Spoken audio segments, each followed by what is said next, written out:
No, they're not going to give us our position back at this point. I do think there is no change in the process, but I do think it's going to make them think, and it's going to make the competitors think, because other people see those things happen too. And again, I see their side of it. I don't think that their side's crazy. They have a valid point.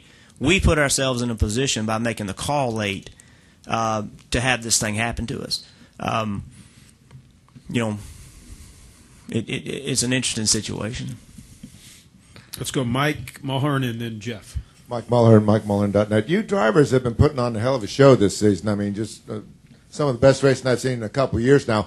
But we're at Talladega, and Dale Jr. sort of thinks that it's going to be like the last Talladega, where you guys are so worried about getting up in the air and flipping that you'll wait till the last 50 miles and then get up in the air and flipping. Do you have any idea how the race? You have a very optimistic view this weekend, Mike. I'm talking to Ryan Newman. Yeah. Listen, I think that driving a race car is a balance between aggression and patience.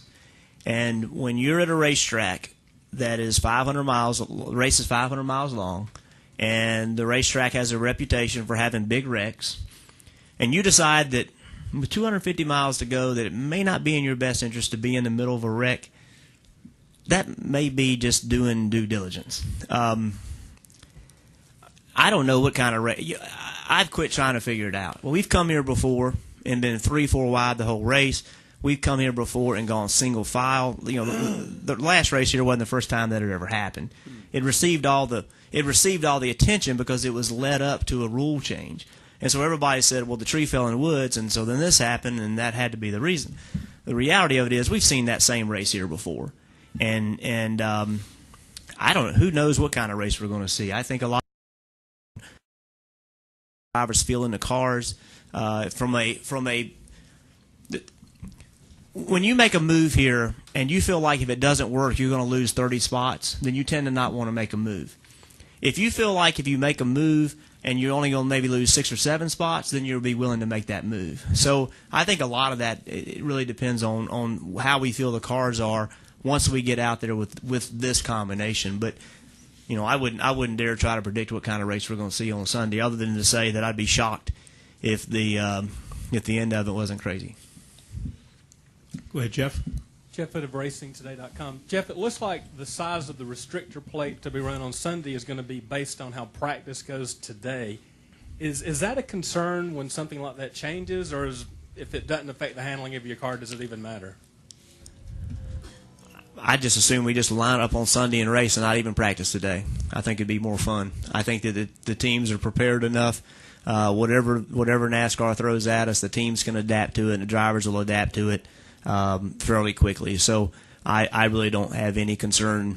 They could pop up Sunday morning and say, here's the plate. It would affect us. It would change what we're doing.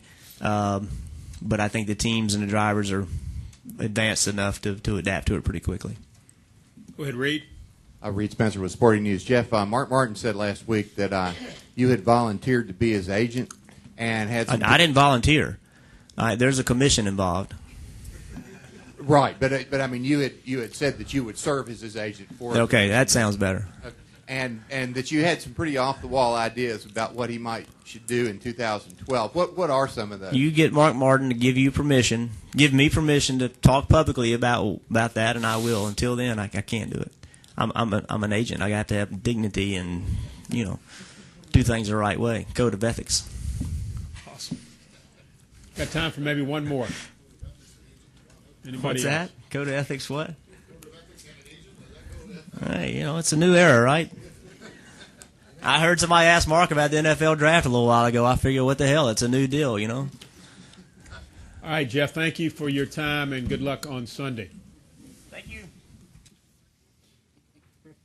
Good deal. Good deal.